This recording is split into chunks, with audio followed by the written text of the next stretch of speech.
Hello student, कक्षा 10 संस्कृत आप लोगों का पहला पार्ट मैं कम्प्लीटली फिनिश कर चुकी हूँ संस्कृत का पढ़ा के। चारों व्याख्याएं मैंने बताई हुई और सारे प्रश्न मैंने संस्कृत के आप लोगों को बताए हुए हैं। अब दूसरा पार्ट आप लोगों का है पाठा द्वितीय अन्योक्ति विलासा। अन्योक्तियों का सौंदर्य, जो कही गई युक्तियाँ हैं उनके सौंदर्य पर चर्चा की गई है। पहला है नितिराम नीचो श्मिति त्वम खेदम कूपा कदापि माँ कृथा अत्यंत सर सहृदयो यथा परेशान गुण गृहिताशी।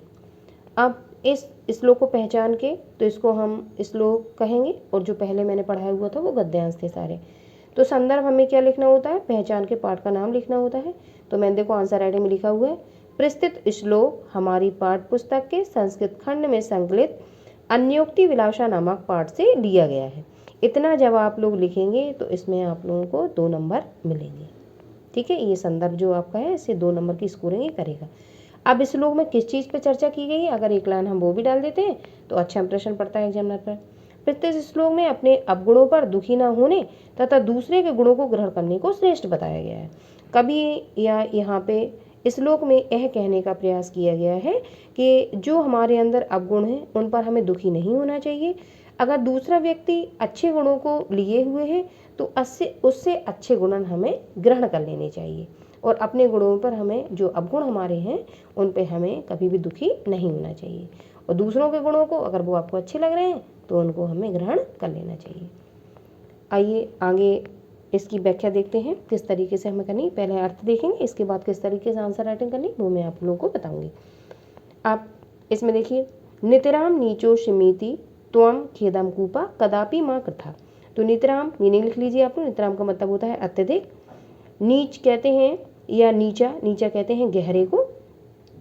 स्मिति तो अश्मि का मतलब है हूँ, त्वम का मतलब है तुम, खेदम का मतलब है दुख, कूप का मतलब है कुआ, कदापि का मतलब कभी भी, माँ कृथम का मतलब है मत करो। और अत्यंत शर हृदय यथा क्योंकि, तो अति का मतलब यहाँ अत का मतलब बताया यहाँ पे बताया गया है क्योंकि, और शरदय का मतलब होता है अच्छे हृदय वाला, और यथा का मतलब क्योंकि, परेशान का मतलब है दूसरों के, गुण गृहिताशी का मतलब है गुणों को ग्रहण करने वाला। तो मीनिंग सारी हुई। अब अर्थ देखते हैं किस तरीके से।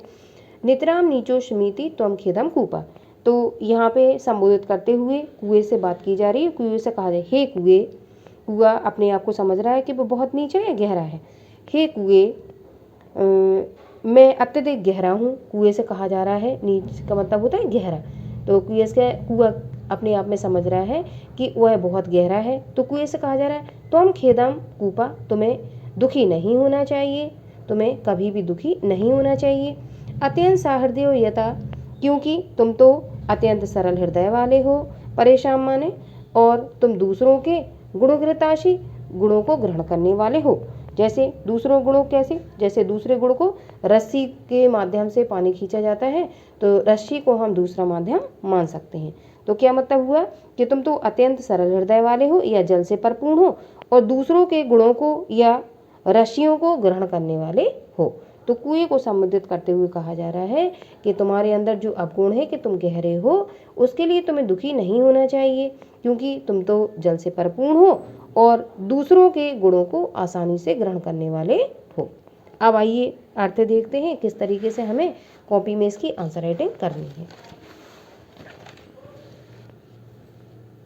अनुवाद में देखो मैंने वही लिखा हुआ, हे कुएं मैं अत्यधिक नीचा गहरा हूँ, तुम इस प्रकार दुखी मत हो। कुएं से कहा जा रहा क्योंकि तुम तो अत्यंत सरस हृदय या जल से परिपूर्ण हो और दूसरों गुण क्या, रस्सियों को ग्रहण करने वाले हो। तो ये जो श्लोक कहा गया है ये मानव जाति पर भी लागू होता है क्योंकि मानवों में कुछ मानवों में अच्छे गुण होते हैं और कुछ में बुरे गुण होते हैं। तो हमें अपने बुरे गुणों पे दुखी ना होके जो दूसरे व्यक्तियों में अच्छे गुण हैं उनका आत्मसात कर लेना चाहिए। अब दूसरी जो आपका श्लोक है दूसरा, उसकी व्याख्या देखते हैं। इसी अन्योक्ति विलासा का ये दूसरा मैं क्रम से पढ़ा रही हूँ आपको किताब में। किताब आप लोग सामने रखेंगे संस्कृत की तो आप देख पाएंगे कि मैं क्रम से पढ़ाने का प्रयास कर रही हूँ। ये दूसरा आप लोगों का श्लोक है और ये श्लोक आपका वेरी इंपॉर्टेंट 15, 13, 11, 9 और 6 में ये पूछा गया है। नीर क्षीर विवेके हंसलक्ष्यम स्वयं तनेषु चेत। तो नीर क्षीर आप लोग मीनिंग लिख लीजिए। नीर क्षीर कहते हैं आपके दूध और पानी। विवेक का मतलब होता है बुद्धि से, और हंसलस माने हंस के लिए कहा गया, स्वयं अपने आप, तनेषु माने करते हो, चेत माने यदि। विश्व ईश्मन धुन्नाया। अब इस विश्व में दूसरा कुलव्रता माने आपका कुल धर्म का पालन करने वाला, पालयति माने पालन करने वाला, का माने कौन है। आइए अर्थ देखते हैं। संदर्भ में पूर्वत जो लेसन का नाम है वही फिर से लिखना है। एक लेसन का संदर्भ एक ही रहता है, आप कितने भी श्लोक उसमें पढ़ सकते हैं। पिछले श्लोक में क्या कहा गया, कर्तव्य पालन की शिक्षा दी गई है।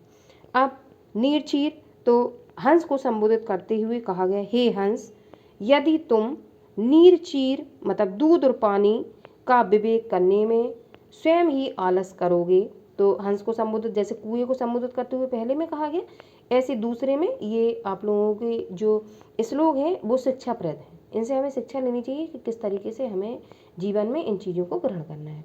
तो हंस से कहा गया, हे हंस यदि तुम नीर और क्षीर या दूध और पानी का विवेक करने में स्वयं ही आलस करोगे, तो इस विश्व में या इस संसार में ऐसा कौन व्यक्ति होगा जो अपने कुल धर्म और कर्तव्य का पालन करेगा। कहने का अभिप्राय यह है कि यदि विवेकी लोग ही अपने कर्तव्य पालन में आलस करेंगे तो फिर अपने कुल धर्म का और कर्तव्यों का पालन कौन करेगा। तो आपको पता होगा कि जो हंस होता है वो दूध और पानी को अलग अलग करने की बुद्धिमत्ता रखता है।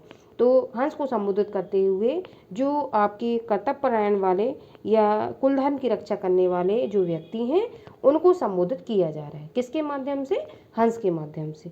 कि फिर से देख लीजिए, हे हंस यदि तुम नीरक्षीर कहते हैं दूध और पानी के विवेक में आलस्य करोगे तो इस संसार में यहाँ से तो इस संसार में या विश्व में दूसरा ऐसा कौन सा व्यक्ति होगा जो अपने कर्तव्य पालन और कुल धर्म की रक्षा करेगा।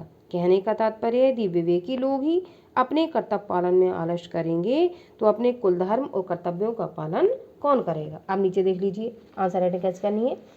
हे हंस यदि तुम ही नीर क्षीर अर्थात दूध और पानी का विवेक करने में आलस्य करोगे तो इस संसार में कौन ऐसा व्यक्ति है जो अपने कुल धर्म और कर्तव्य का पालन करेगा। अर्थात यदि विवेकी लोग ही अपने कर्तव्य पालन में आलस्य करेंगे तो फिर अपने कुल धर्म का पालन व कर्तव्यों का पालन कौन करेगा।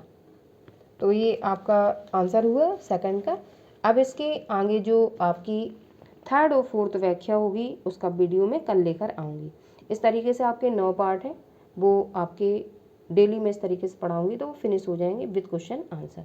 इसके बाद फिर मैं नया टॉपिक पढ़ाने का प्रयास करूँगी। तो जो लोग रेगुलरली पढ़ रहे हैं वो प्लीज़ नोट्स बनाते जाएँ और उन नोट्सों की सहायता से आप लोग यूपी बोर्ड में अच्छी स्कोरिंग प्राप्त करने में हेल्प करोगे।